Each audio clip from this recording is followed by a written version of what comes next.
Los criterios emitidos en este espacio son exclusiva responsabilidad de sus productores y conductores.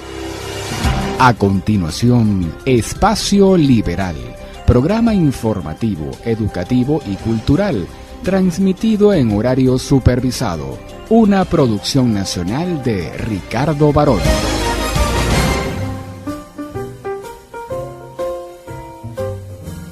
Sintonía 1420 AM presenta Espacio Liberal. Buenas noches a todos los que me escuchan por el dial 1420 AM, así como por sintonía 1420.com.be. Este programa, Espacio Liberal, llega a ustedes con la doctora Ana Mireya Obregón en la dirección general, Toti López Pocaterra en la coordinación de producción, Luis Guillermo El Mago Martínez en edición y grabación, Moisés López en los controles y en la producción general, quien tiene el inmenso gusto de hablarles, Ricardo Baroni, en este espacio, Espacio Liberal, el único programa en Venezuela que muestra el camino de la prosperidad y la libertad. Buenas noches, mis estimados oyentes. Con el programa de hoy finalizamos un ciclo de análisis de las principales y verdaderas características del Estado social y subrayo la palabra verdaderas, ya que en todas las universidades del país, tanto privadas como públicas, el 99% de los profesores que son socialistas y no lo saben, y que además están adoctrinados y tampoco lo saben, defienden ese modelo de organización social como si fuera la cúspide de la civilización, como si fuera el logro más grande de la humanidad, el nirvana de la solidaridad y la bondad, cuando lo cierto es, y pido disculpas porque no hay otra manera de decirlo,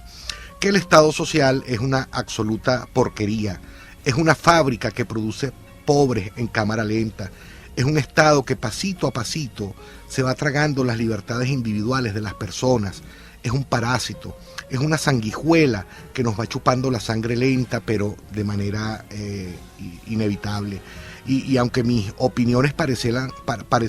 salir desde la emoción, lo cierto es que nacen desde la razón, de la ciencia, de la observación, de la realidad, de los datos y estudios que se han realizado en varias partes del mundo sobre los efectos nefastos que el Estado social produce y además desde mi experiencia personal. En efecto,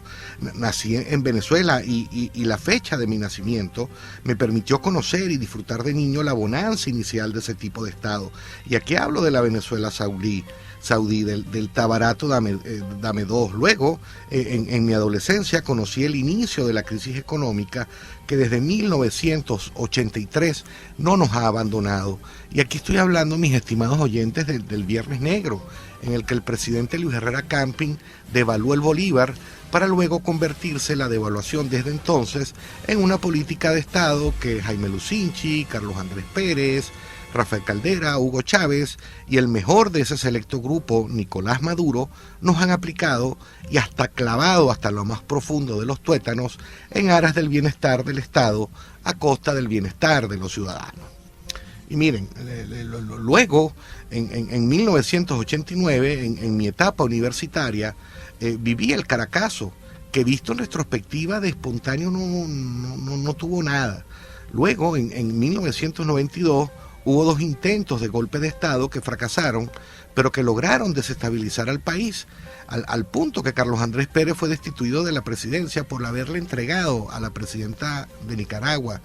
en ese entonces la señora Violeta Chamorro, la miserable suma de $250,000 de la partida secreta. Y digo miserable si lo comparamos con lo que otros gobernantes después de Carlos Andrés Pérez II se han robado.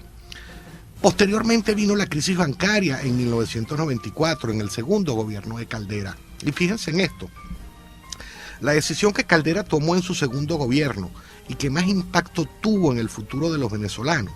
y que con toda seguridad le hizo merecedor de un puesto de honor en la quinta paila del infierno, fue la de propiciar el sobreseimiento de la causa a los procesados por las insurrecciones militares del 4 de febrero y del 27 de noviembre de 1992. Y si creen que esto lo digo porque considero que Caldera fue un ser despreciable, que lo fue, Caldera opinaba de Chávez lo siguiente, y cito textualmente, decía Caldera: debo confesar que el 4 de febrero Chávez me causó una excelente impresión como se la causó a todo el mundo. Aquellos segundos que usó Chávez en la televisión presentaron a un hombre equilibrado y sensato. Bueno, mis estimados oyentes, sin comentarios. Pues bien, continuando con esta historia, Caldera finaliza su gobierno y la mayoría de los venezolanos, víctimas de su propia buena fe y si se quiere de un poco de ignorancia, eligen al señor Hugo Chávez como presidente de la República. Y cuando pensamos que no podía haber nada peor, el señor Nicolás Maduro ahora es el presidente de Venezuela. He hecho esta introducción porque en los dos programas anteriores dijimos que el Estado social, ese Estado que nos da educación, salud y otras tantas cosas gratis, es inmoral, es inhumano, es injusto, es ineficiente, es inviable, que además envilece a las personas, pero falta una característica, y es que el Estado social es peligroso, y es peligroso porque al final terminan gobernando los peores, como ya nos los advertía Friedrich von Hayek en 1944 en su libro Camino de Servidumbre, que a pesar que debería de ser un libro de estudio obligatorio en las facultades de Derecho, Economía y Ciencias Políticas, ni por casualidad lo mencionan en las universidades, salvo algunos pocos profesores valientes que al hablar de liberalismo son vistos por sus colegas como las locas del bulevar, y porque al final la mayoría de los docentes universitarios, sobre todo en Derecho y en Economía y en Ciencias Políticas, insisto, venden y defienden ideas que apuntalan el Estado social, que al final son ideas socialistas de izquierda. Ahora bien, en este programa realizaré algunas consideraciones del por qué el Estado social es peligroso, para luego señalar cómo los venezolanos fuimos construyendo el camino que nos llevó a la servidumbre, y eso es lo que es precisamente el socialismo del siglo XXI, servidumbre y de la salvaje. Fíjense en esto. El 30 de mayo de 1983, Carlos Rangel, el esposo de Sofía Inver, fue entrevistado por Marcel Granier en su programa Primer Plano, el cual era transmitido, como muchos recordarán, por Radio Caracas Televisión, y en el que el doctor Rangel expresó lo siguiente, y cito al doctor Rangel. Dice Rangel: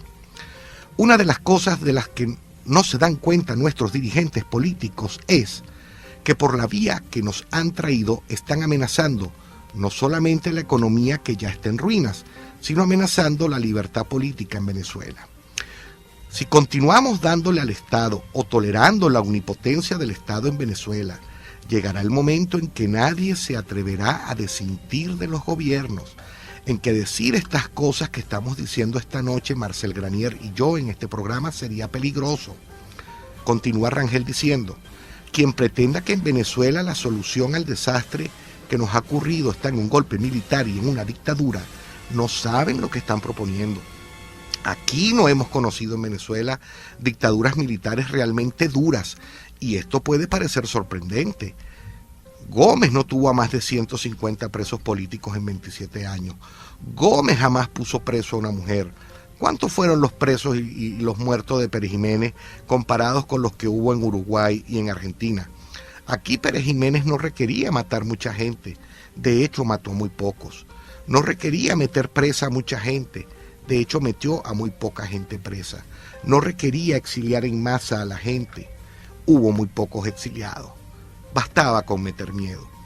Pero si Venezuela vuelve a caer en una dictadura militar, que no se crea que esa dictadura gobernará como Gómez o siquiera como Pérez Jiménez. Esa dictadura se encontraría con una serie de elementos y palancas de poder listas para ser usadas. Habría represión en gran escala, miles de presos, miles de muertos y miles de exiliados. Si en Venezuela llega a haber una dictadura militar, tendríamos una dictadura de una crueldad que no imaginamos. Mis estimados oyentes, esto lo dijo Carlos Rangel en 1983. Y aquí yo me pregunto, ¿es que acaso Carlos Rangel era pitonizo y vislumbró la Venezuela de Chávez y Maduro? Miren, yo creo que no. Lo más probable es que Rangel haya leído Camino de Servidumbre de Hayek, tesis que fue escrita en el año 44, en la que Hayek le advierte a los ingleses que de seguir expandiendo las políticas sociales del Estado social, iban a terminar como Alemania, en donde la Constitución de Weimar, que por cierto está cumpliendo 100 años, desembocó en el nazismo de Adolfo Hitler. El Estado social es peligroso porque nos lleva a la Venezuela de hoy, ya que los peores son los que siempre van triunfando en ese tipo de Estado y a la postre siempre se quedan con el poder. Y en ese sentido, Chávez fue la consecuencia del Estado social venezolano que se inició en 1961. En efecto, lo que está sucediendo actualmente en Venezuela es producto de la cultura del fracaso que perfumó con su fragancia a la democracia social que nos gobernó por 40 años y del desprecio que siempre esa democracia manifestó hacia la economía de libre mercado, hacia el capitalismo y hacia la propiedad privada. Y esa es básicamente la razón por la cual el Estado social tiende a degenerar siempre o casi siempre en regímenes dictatoriales, autoritarios y totalitarios, a menos que se rompa esa cadena de un solo golpe, como pasó en Suecia en los años 90, cuando el Partido Liberal obtuvo el triunfo en las elecciones, oxigenando el sistema con instituciones de libre mercado, o como pasó en Inglaterra y en Estados Unidos en los años 80, en donde Thatcher y Reagan hicieron lo propio. Miren, cuando el Estado social entra en crisis, siempre aparecen los peores, los más mentirosos, los que tienen mayor capacidad para engañar a las masas y delinquir, y son precisamente los peores quienes terminan apoderándose del botín que construye el Estado social. Esa es la razón principal de que Chávez fuese la consecuencia natural de la política social venezolana que surgió en 1961, así como Hitler fue la consecuencia natural del Estado social de Weimar, así como Mussolini fue la consecuencia natural del incipiente Estado social italiano, y así como las juntas militares argentinas fueron consecuencias del Estado social de Perón. El cómo un Estado social desemboca en tiranía es un proceso lento, y Hayek fue el primero que se percató de ese proceso y fue el primero quien lo descifró. He ahí la gran genialidad de Hayek. Miren, les voy a sintetizar en pocos minutos la tesis que Hayek explica en Camino de Servidumbre, y verán que eso fue lo que pasó en Venezuela. Miren, imaginen un país cualquiera que de inicio es pobre. Al no haber riqueza, el Estado no puede redistribuir lo que no existe. Ahora bien, ese país pudiera hacerse rico adoptando un sistema de organización liberal y capitalista, que fue el caso de Estados Unidos, de Suecia, de Alemania, de Holanda, de Inglaterra, de Suiza, de Singapur, de Taiwán, de Hong Kong, de Chile, de Nueva Zelanda, de Australia, de Argentina de finales del siglo XIX. Es decir, de esos países que a cualquiera de nosotros nos gustaría vivir. Y muchos más países. Así, con el esquema liberal y de libre mercado, llega un momento en que los países, o mejor dicho, las personas se hacen ricas, los niveles de vida de la población se elevan, las personas viven más y mejor, tienen más tiempo para el ocio, y los niveles de pobreza crítica como máximo llegan a un 5% de la población. Pero alcanzar esos niveles de riqueza no es fácil, implica esfuerzo, trabajo, ahorro, sacrificios, asumir riesgos empresariales, saber innovar e identificar las necesidades reales de las personas para poder satisfacerlas de la mejor manera, saber cooperar para poder competir de manera eficiente con otros, y por supuesto también la suerte juega un papel en todo esto. Cuando se ha generado riqueza, entonces las generaciones siguientes asumen que la misma es algo natural porque siempre ha estado allí, ya que desde que nacieron la riqueza es algo que le es dado, y al no haber padecido en carne propia los grandes sacrificios que tuvieron que realizar las generaciones anteriores para generarla, asumen, influenciados por esos profesionales sin profesión que son los intelectuales, que sería de justicia que esa riqueza empezara a repartirse, a distribuirse para paliar las desigualdades sociales. Esas nuevas generaciones entonces empiezan a ver la riqueza como una torta que debe ser repartida en la mayor medida posible en partes iguales. Pues bien, pasan algunos años y algunas personas de esas nuevas generaciones, imbuidas en la idea de la justicia social, emprenden la vida política y llegan al poder, supongamos que por la vía democrática, y cambian el Estado de Derecho liberal en el que crecieron por un Estado social, con la idea de poder entonces repartir la torta de la riqueza. Hayek llama a ese proceso el camino abandonado. Una vez que se abandona el camino que llevó a ese país a la riqueza, los primeros años son de una abundancia plena, todos reciben de todo de manos del Estado social, pero esa situación en la que el Estado se encarga de las necesidades de las personas, otorgándoles un mínimo vital de subsistencia, como explicamos ya en programas pasados, hace que éstas pierdan la ética por el trabajo y la disciplina por el ahorro. Las hace pensar que el Estado debe encargarse de sus necesidades desde la cuna hasta la tumba mediante el otorgamiento de un mínimo vital de subsistencia. Hace pensar a la gente que solo tienen derechos y no obligaciones, y las personas terminan tornándose en insolidarias. Es decir, este tipo de Estado genera toda una serie de incentivos para que las personas dejen de responsabilizarse de su propio destino y porvenir, y dejen de preocuparse por los demás, por cuanto el Estado tiene por fines hacerse cargo de ellas y del resto. Y aunque sea difícil de digerir, es racional en un sistema de Estado social que las personas se comporten de esa manera, ya que pueden saciar sus necesidades más básicas sin ningún esfuerzo. Miren, dicho de otra manera, es racional que las personas se dejen envilecer por las políticas del Estado social, porque el Estado se encarga de ellas. Perdón, es que tengo un pestón, terrible, pero bueno, continuamos. Fíjense,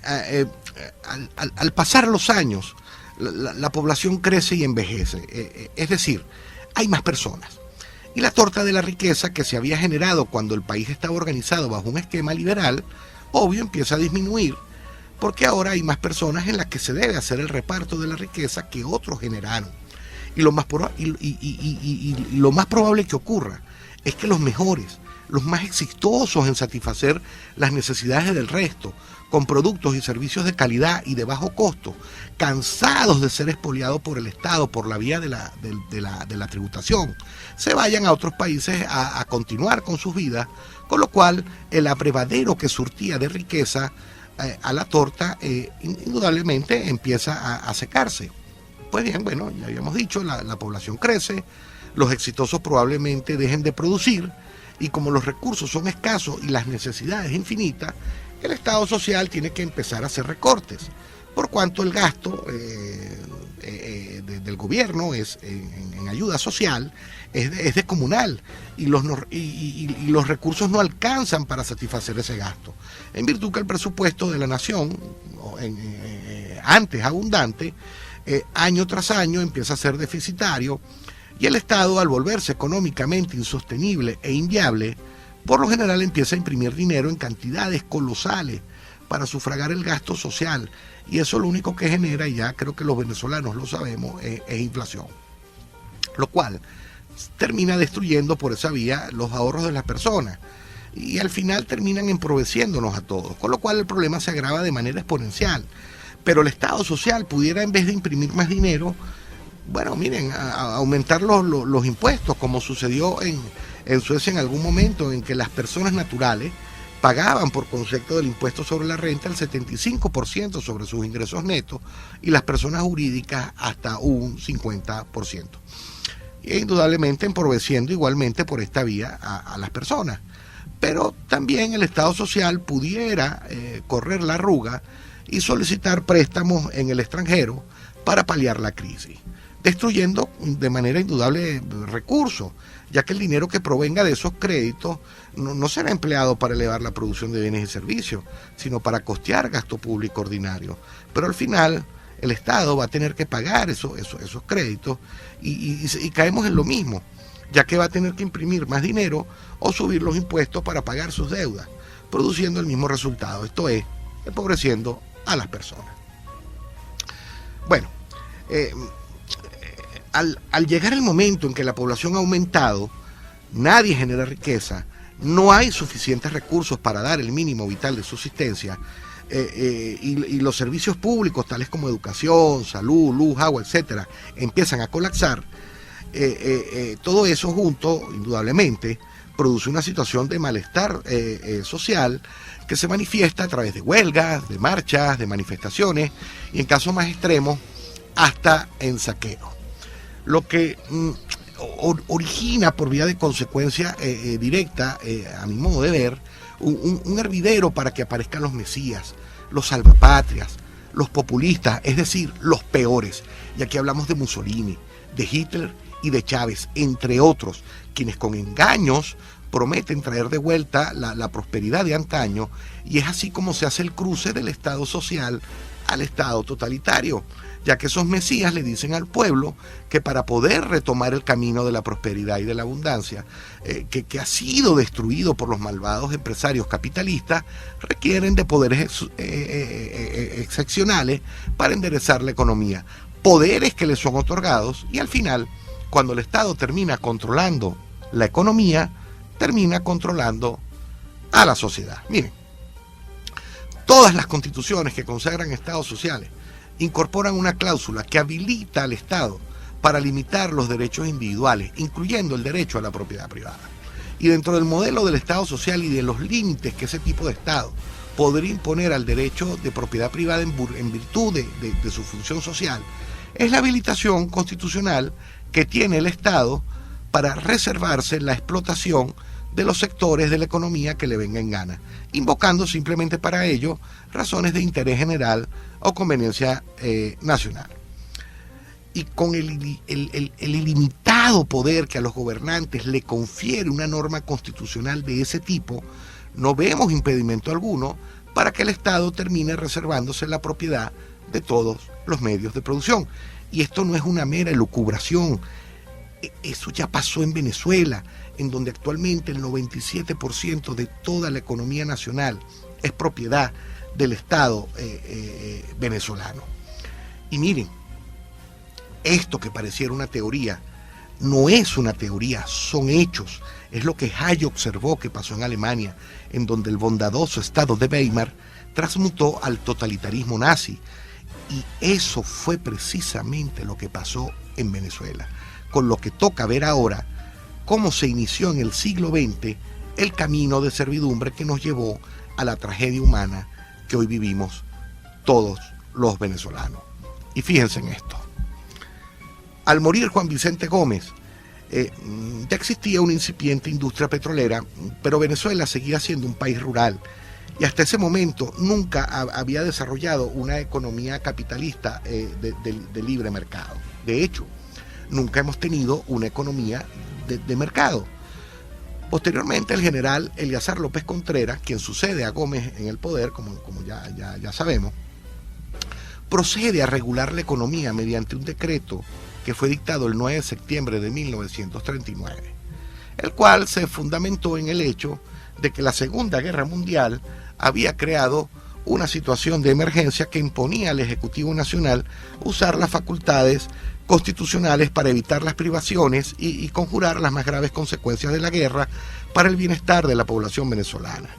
Y a pesar que Venezuela no participó en la Segunda Guerra Mundial, y a pesar que los alemanes, italianos o japoneses ni siquiera hicieron explotar triqui-traqui en nuestro territorio, López Contreras empleó ese pretexto para declarar de primera necesidad. Señalábamos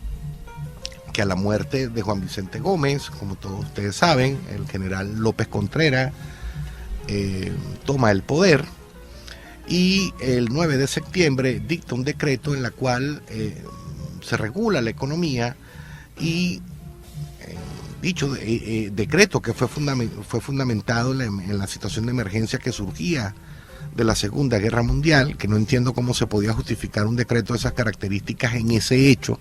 cuando en Venezuela no participó de esa guerra y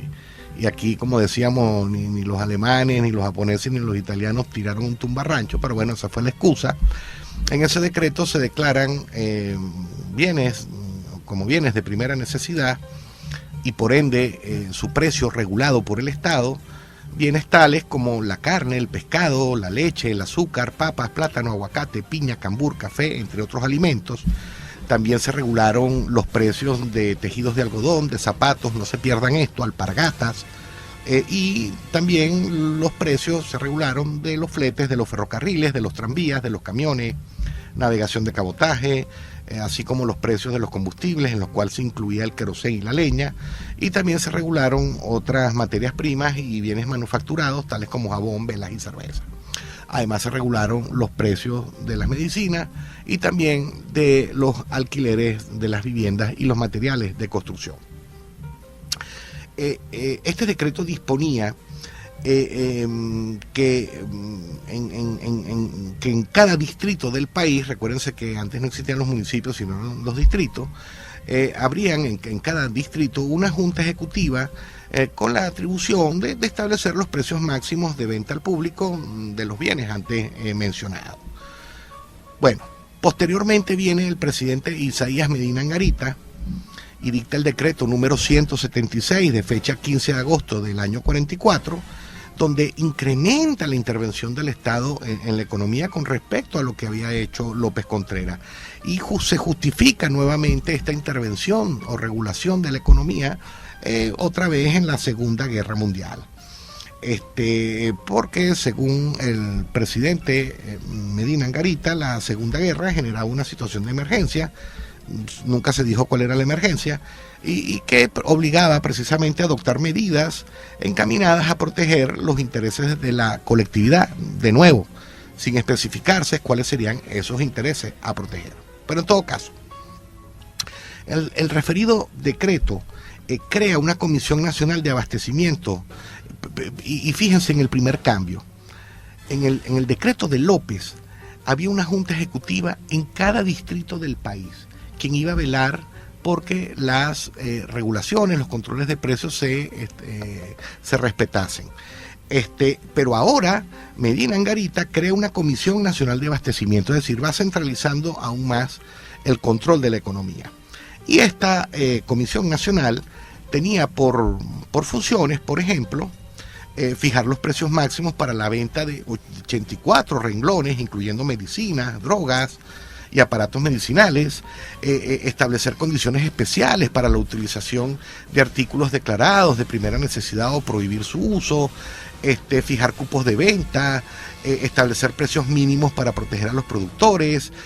fijar el precio de arrendamientos de inmuebles destinados a vivienda, a comercio o a producción. Por ejemplo, fijar los precios de contratos de apotreramiento de ganado de ceba, fijar tarifas máximas para el transporte de personas y objetos, fijar el precio del servicio reencauchado, etcétera, etcétera, etcétera. Y fíjense, luego que la mal llamada Revolución de Octubre del 45 saca la presidencia del general Medina, ya vemos que que la costumbre de llamar revolución a todos los golpes de Estado no es algo nuevo, encabezada por ese momento por Rómulo Betancourt, en el 2 de abril dicta el decreto 231, el cual vuelve a ratificar las regulaciones contenidas en el decreto de López Contreras y en el de Medina Angarita, pero atribuyéndole todo el poder para regular los precios en Venezuela de determinados bienes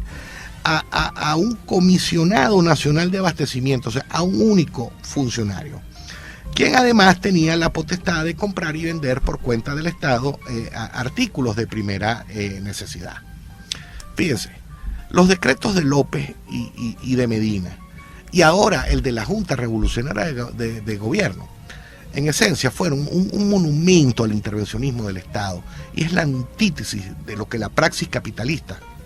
realmente demuestra. Rómulo Betancourt, quien fue siempre un socialista reformista, creía en la necesidad de la intervención del Estado en la economía y por ello ratificó el decreto de Medina Angarita, aun cuando la Segunda Guerra Mundial había concluido. El decreto de López Contreras, ampliado por Medina y ahora ratificado por Betancourt,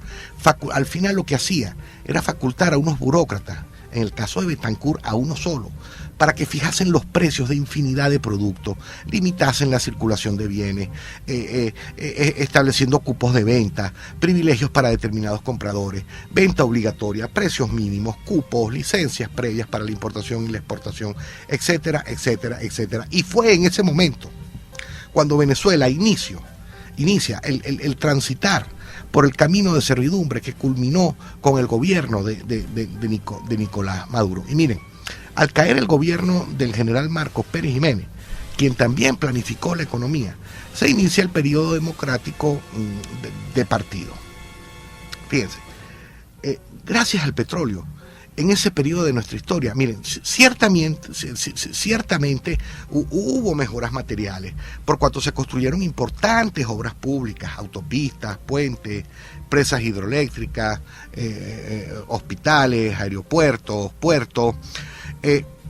Ciertamente, cuantitativamente la educación se democratizó, en todos los rincones del país surgieron escuelas, liceos, se fundaron nuevas universidades. Por otra parte, los índices de mortalidad disminuyeron y los de la natalidad aumentaron, la tasa de analfabetismo cayó, los índices del crecimiento del Producto Interno Bruto tenían una tasa que podía calificarse de satisfactoria, por supuesto, hasta el gobierno de Luis Herrera Camping, cuando el PIB empieza a volverse negativo.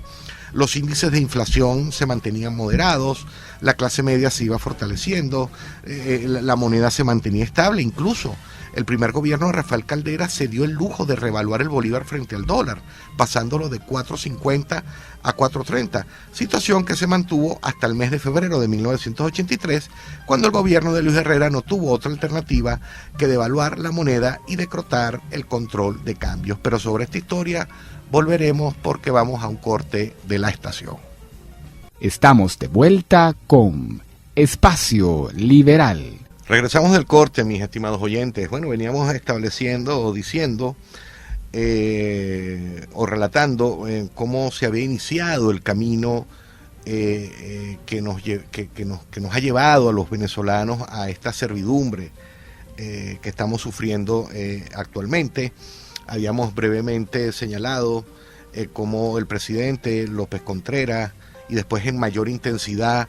el general Medina Angarita, y después con mayor intensidad todavía la Junta Revolucionaria de Gobierno, el producto del golpe de Estado que le dan a Medina en octubre del 45, van incrementando de a poco los poderes del Estado para planificar, regular y controlar la economía. Y al final, con eso lo que se termina es controlando a las personas. Habíamos señalado que el general Marcos Pérez Jiménez también había regulado la economía, y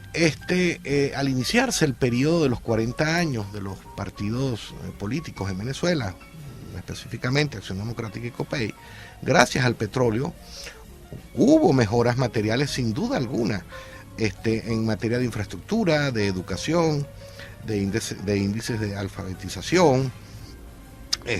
una tasa de inflación moderada. Incluso decíamos que el presidente Caldera se había dado el lujo de revaluar el bolívar frente al dólar, pasándolo de 4.50 a 4.30. Pero fíjense en algo, no obstante de todas esas mejoras materiales, mis estimados oyentes, los cinturones de miseria en todas las ciudades de Venezuela, en vez de descender, ascendían. O sea, es decir, algo estábamos haciendo mal. Y fíjense en esto. Rómulo Betancourt, que es quien inicia como presidente de la República este periodo de los 40 años de nuestra historia, sucedido en el cargo, como ya ustedes saben, por Leoni, por Caldera 2 veces, por Carlos Andrés Pérez 2 veces, Luis Herrera Camping y Jaime Lucinchi. Todos estos presidentes establecieron en estos 40 años una serie de medidas, de regulaciones encaminadas a regular y a controlar la economía cada vez de una manera más, si se quiere, fuerte e invasiva. Y aunque esta parte, para mí, y discúlpenme la palabra, es una ladilla, tengo que hacer un resumen muy apretado de las políticas económicas de los últimos 40 años para que podamos entender el por qué Venezuela ha caído en la desgracia en la que se encuentra actualmente. Y fíjense esto, y pido disculpas. Fíjense, en estos 40 años se suspendieron por 30 años las garantías económicas, desde el año 61 hasta el año 91, cuando Carlos Andrés Pérez II levantó esta suspensión. Se sancionó la ley de alquileres, se regularon la venta de los apartamentos viejos, se nacionalizó el hierro, el petróleo, la comercialización del café y el cacao. Se crearon empresas públicas de todo tipo, miren, encargadas de la extracción del petróleo, del hierro, de administrar hoteles, de transporte aéreo, marítimo y terrestre, empresas dedicadas a la extracción y venta de sal, refinación y distribución de azúcar, diques, astilleros, plantas siderúrgicas, de aluminios, bancos, corporaciones de fomento y desarrollo, y pare usted de contar. Además, en esos 40 años se crearon institutos autónomos de todo tipo, miren, institutos autónomos que se encargaban del niño, del anciano, de la nutrición, del estudio científico y tecnológico, de la seguridad social, de la recreación de los trabajadores, incluso hasta del turismo. Se sancionaron las primeras leyes de protección al consumidor, y la primera ley contra despidos injustificados. Se decretó la estatización total del Banco Central de Venezuela. Se declararon como artículos de primera necesidad sujetas al control del gobierno bienes y servicios requeridos para la producción agrícola, para la alimentación, la vivienda, el vestido, la salud, el transporte, la educación, deporte y el esparcimiento de la población, así como sus insumos básicos. Incluso se llegaron a crear empleos por decreto. Por ejemplo, recuerden cuando Carlos Andrés Pérez de un solo golpe creó 50.000 fuentes de trabajo, poniendo a un ascensorista en los 50.000 ascensores que tenía el gobierno en sus distintos edificios. En estos 40 años también se hizo una constante como política la devaluación de la moneda y la implementación de controles de cambio. Se llegaron a fijar el precio máximo incluso de la venta de los ajos, de los Mercedes-Benz, de las arepas rellenas y del café preparado y servido, de ese que te daban en la panadería. Se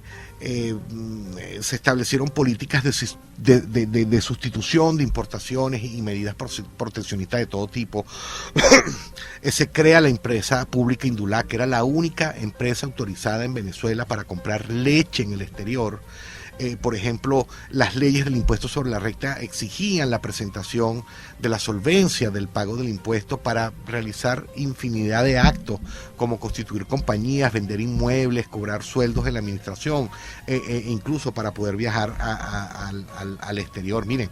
también se dictaron incontables resoluciones administrativas regulando los precios de los alimentos, de los medicamentos, de las baterías para carros, de insumos agrícolas, vehículos rústicos, libros y textos escolares, juguetes, bebidas gaseosas, candados, servicios de restaurante, fósforos, termómetros y hasta las pajuelas de semen producidas por el Ministerio de Agricultura y cría empleados por los ganaderos para recolectar semen de los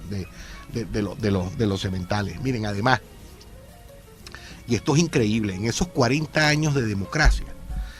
mediante leyes, decretos y resoluciones administrativas, se regularon, entre otras materias, y esto a grosso modo, actividades tales como, imagínense ustedes, la explotación de abejas, acaparamiento y especulación, aeropuertos y aeródromos, agencias de viaje, agua, alfabetización, alcoholes, alimentos concentrados para animales, armas de cacería, automóviles, balnearios, bancos, basura, caballos de carrera, casas de empeño, cauchos, correos, cosméticos, deporte, descarga de buques, educación, estacionamiento, funerarias, ganadería, gasolina, grasa, higiene mental, hipódromos, incendios, indígenas, inclinato, folclor, juegos de azar, querosén, leprocomios, mataderos, meteorología, minas, museos nacionales, reumatismo, nutrición, periodismo, planificación familiar, propaganda comercial, protección familiar, radiodifusión, riesgo, seguridad y defensa, seguro social obligatorio, teléfonos, telégrafos, televisión, transfusiones y bancos de sangre, universidades, usuras, vallas publicitarias, ventas de parcelas, entre otros. Además, en estos 40 años también se hizo costumbre aumentar la masa monetaria a partir de 1983. Y aquí la pregunta, mis estimados oyentes, y gracias por la paciencia de haberme tenido de escuchar esta partecita fastidiosa del programa, pero necesaria para poder entender lo que viene después. La gran pregunta que hay que hacer es, ¿qué consecuencias produjeron todas esas medidas en la economía venezolana? Bueno, las consecuencias fueron muchas y además súper nefastas. Miren, en primer lugar, Todas esas medidas intervencionistas impidieron la implementación en Venezuela de una economía de mercado capitalista. Asimismo, cuando Rómulo Betancourt promulgó en 1962 la ley de alquileres que regulaba el precio máximo de los cánones de arrendamiento y estableciendo que el inquilino tenía preferencia a adquirir el inmueble en caso de que el propietario decidiera venderlo, el efecto que causó esa ley fue generar un desincentivo para que no se continuara con la construcción de unidades de vivienda destinadas a arrendamiento y que nadie arrendara sus propiedades. Y fíjense, es ahí una de las principales causas del crecimiento de barrios marginales en el país. Igualmente nefasta fue la nacionalización de la industria petrolera, ya que en la práctica eso convirtió a Venezuela en un estado casi socialista de corte soviético, por cuanto esa industria generaba para 1975 más del 90% de las divisas que ingresaban al país y con las que se financiaba más del 60% de los gastos del Estado venezolano. Miren, la creación de empresas públicas encargadas de cualquier cosa significó condenar a los venezolanos a consumir bienes y recibir servicios costosos y de baja calidad, ya que las empresas públicas nunca serán tan eficientes como las empresas privadas de libre competencia, y con la creación de institutos autónomos encargados del niño y de los ancianos, se generaron toda una serie de incentivos para que asumiésemos que nuestros niños, nuestros viejos, no eran nuestro problema, sino del Estado. Por ejemplo, con la estatización total del Banco Central de Venezuela en 1974, se dio inicio a una espiral de inflación que reventó en 1983 con el Viernes Negro y que nunca nos ha abandonado desde entonces, empobreciendo año tras año a la mayoría de los venezolanos. Muy poca gente sabe o recuerda que antes de la creación del Banco Central de Venezuela en 1940, la banca privada imprimía su propio dinero. El Banco Venezolano de Crédito, el Banco Caracas y otros más imprimían su propio dinero. Y en una primera fase, el Banco Central de Venezuela, que era una empresa mixta en la que 3 miembros de la Junta Directiva eran del gobierno y los otros 2 de la banca privada, simplemente fungía como caja de conversión. Y eso es lo que explicaba, lo que explicaba que durante casi todo el siglo XX en Venezuela la inflación fuese un fenómeno monetario desconocido entre nosotros. Fue Carlos Andrés Pérez quien estatizó totalmente el Banco Central de Venezuela en el año 74, y tan solo 9 años después el bolívar fue devaluado prácticamente a la mitad, con lo cual el patrimonio de los venezolanos literalmente fue partido en 2. Miren, por otra parte, los controles de precios sobre aquellos artículos declarados de primera necesidad originaron desabastecimiento de esos productos. Y miren,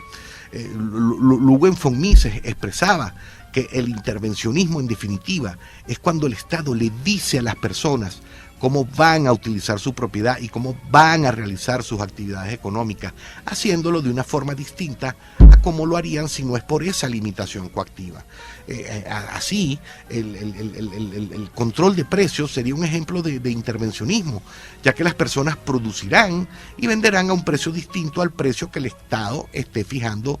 coactivamente con el control de precios. En definitiva,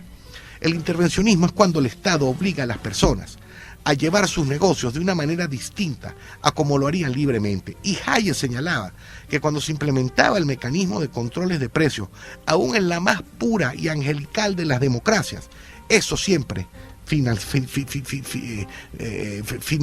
finalizaría o tiene una gran tendencia para terminar en regímenes de corte autoritario, totalitario. Y no podemos dejar de mencionar el caso de la empresa pública Indulac, que nos condenó a los venezolanos por muchos años a comprar leche por un precio mayor al que se pagaba en otros países. Miren, en efecto, la producción de leche siempre fue deficitaria en Venezuela, por lo cual fue necesario siempre recurrir a las importaciones. Pero las licencias de importación solo se otorgaban a los privilegiados del gobierno de turno. El negocio, miren, no podía ser mejor. La leche en el mercado internacional era adquirida a un precio mucho menor que el precio nacional, pero se vendía al precio interno. Por supuesto que las ganancias se repartían entre el funcionario y el importador. Y en esta época, la empresa estatal Indulac tenía el monopolio para adquirir leche en el exterior. La empresa podía adquirirla ella misma o delegar tal potestad en particulares. Y fíjense, las delegaciones tenían su precio. El precio de la leche aumentaba indudablemente para el consumidor, ya que el precio final del producto estaba constituido por el precio real de la compra de la leche más el costo de la delegación. Y fíjense, aquí está el punto que yo quería ya llegar con todo esto. De este breve bosquejo de lo que fueron los 40 años del periodo democrático de partidos, podemos observar que los gobiernos de Acción Democrática y de COPEI siempre sintieron un profundo desprecio por la propiedad privada y hacia la economía de mercado. Y visto que la propiedad privada y la libertad son dos conceptos inseparables, es indudable que nuestra libertad, con cada legislación, con cada decreto y con cada regulación, iba siendo fagocitada en cámara lenta, porque cada vez que el Estado planifica más y más la economía, las personas terminan planificando menos y menos sus propias vidas. Y no solo eso, generando pobreza y malestar a su paso, lo que fue creando el terreno propicio para que aparezcan los peores, prometiéndonos la salvación y la abundancia. Y es entonces cuando aparece Chávez, que no es más que el producto final y natural de 40 años de ese putrefacto Estado social que nació con la Constitución de 1961 y que terminó llevándonos al gobierno de Nicolás Maduro. Y miren, cuando uno analiza las medidas implementadas por Chávez desde 1999, y esto es importantísimo, hasta el día de su muerte, aparece algo increíble, no lo van a creer. Chávez, al igual que ADE y COPEI en esos 40 años, estatizó industrias, hizo reformas agrarias, hizo nacionalizaciones, implementó, igual que adecos y copellanos, controles de precios y cambiarios, reguló la economía, auspició la creación de empresas públicas, se reservó para el Estado sectores de la economía, creó ministerios nuevos, dio mayor protección a los inquilinos y trabajadores, pretendió proteger a los consumidores mediante una ley de precios justos, extendió el régimen de licencias de importación y exportación, otorgó subsidios, monopolios, etcétera, etcétera, etcétera. Miren, de todo esto surge una conclusión obvia en lo que se refiere a la implementación de medidas intervencionistas en la economía. Chávez fue una copia al calco de Betancur, de Leoni, Caldera, de Pérez, de Herrera y de Jaime Lucinchi. La diferencia no es cualitativa, sino cuantitativa, es decir, de magnitudes o grados. Y aquí se debe insistir en la tesis de Camino de Servidumbre de Hayek, según la cual el Estado social tiende al totalitarismo, y la historia de Venezuela, que se inició con la Constitución de 1961, que es lo que dio paso a Chávez y luego al actual gobierno, confirma, a mi modo de ver y sin dudas de ningún tipo, esa tesis. Actualmente, el presidente Nicolás Maduro está dando el último paso hacia un estado de corte totalitario, ya que al pulverizar los ahorros de los venezolanos con la inyección de cantidades ingentes de dinero en el mercado, que nos ha llevado a ser el país con la inflación más alta del mundo, combinado con el aumento constante del salario mínimo, es claro que hay una política de Estado deliberada cuyo objetivo es terminar de arrasar las pocas empresas privadas que aún quedan y empobrecer en grado superlativo a los venezolanos, lo que significa que no falta mucho para que el Estado venezolano sea el único empleador, dándole así un poder inmenso de dominación sobre las personas,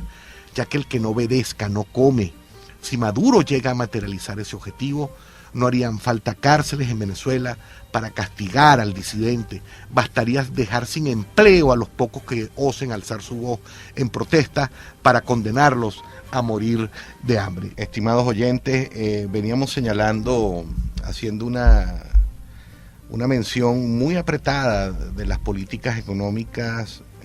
que fueron implementadas por los gobiernos de Acción Democrática y COPEI durante los 40 años del partido del periodo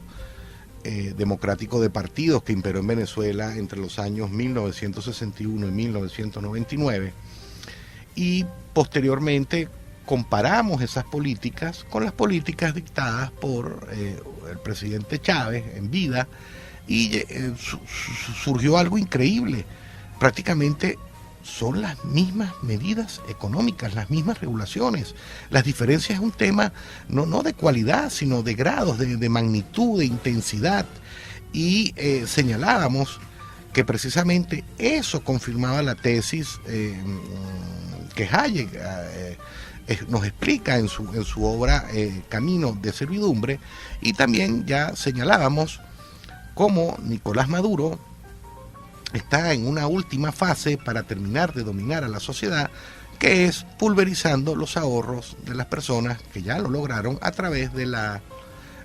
inflación y los sucesivos aumentos de salario mínimo, que lo que buscan es terminar de acabar con cualquier medio de producción de propiedad privada, para así el Estado convertirse en el único empleador. Y cuando el Estado se convierte en el único empleador, el que no obedece al líder, tan sencillo que no come. Y señalábamos también que si este gobierno termina de materializar estos objetivos, comentábamos que no harían falta ni siquiera cárceles para castigar a quienes osen alzar su voz en protesta contra el gobierno, porque simplemente bastará sin dejar sin trabajo, sin empleo a las personas, para que éstas mueran de hambre. Miren, en conclusión, en estos 3 programas hemos esbozado las razones por las cuales consideramos que el Estado social es peligroso. Y lo más lamentable es que en todas las facultades de Derecho de todas las universidades del país, el 99% del profesorado no solo enseña, sino alaba ese tipo de organización social, cuando lo cierto es que ese modelo de Estado lo único que hace es estatizar la movilidad social mediante políticas de infinito número y tipo: gratuidad de educación, proteccionismo laboral, asistencialismo paternalista, etcétera, etcétera, etcétera. Pero además, el Estado social mina la eficiencia y la sensatez administrativa, subyuga la vitalidad, la creatividad y la motivación del ser humano, desincentiva el trabajo, el emprendimiento y el ahorro. En definitiva, es un Estado que suele fomentar dependencia de sus ciudadanos hacia precisamente ese Estado paternalista. Y miren, en el libro Civilización, Occidente y el Resto, Neil Ferguson narra en ese libro cómo el individualismo, la competencia, la ética por el trabajo, el interés propio, la creatividad y, lo más importante, la responsabilidad por uno mismo, impulsaron a una civilización entera hacia el camino de la riqueza y a la libertad. Es decir, permitieron que Occidente se diferenciara del resto del mundo. Pero lamentablemente en Venezuela, la academia, los intelectuales, los profesores de Derecho y de Economía principalmente, siguen haciendo apología del Estado social y defenestrando de la propiedad privada. Y la razón de ese actuar, o sea, de verdad, no sé qué decirles, o sea, pero yo he llegado a una de 2 conclusiones: o es que a estos académicos les gusta asesorar políticos porque es más rentable, o porque son, de verdad, y no hay otra manera de decirlo, víctimas de una ignorancia invencible que no les permiten asociar 2 ideas seguidas que llevan siempre a la conclusión de que un Estado que intervenga la economía significa un Estado que interviene en la vida de las personas.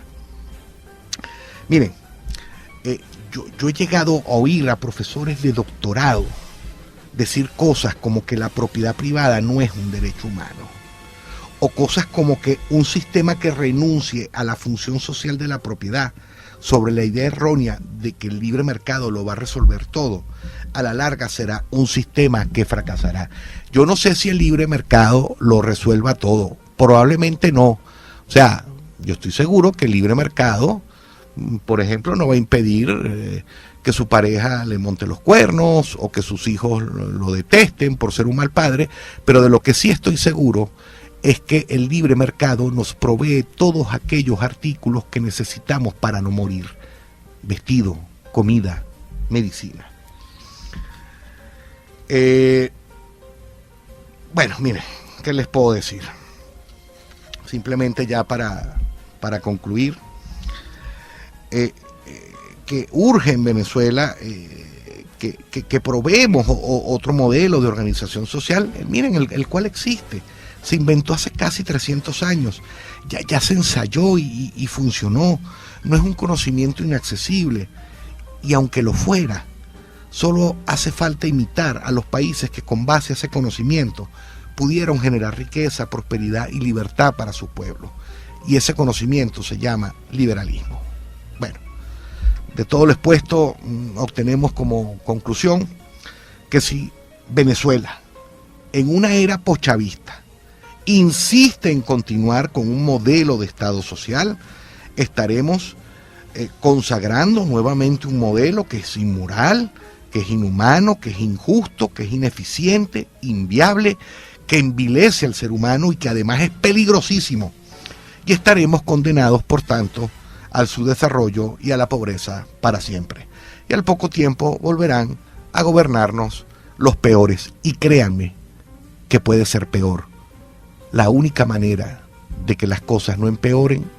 es que estemos muertos. Bueno, dicho esto, solo me queda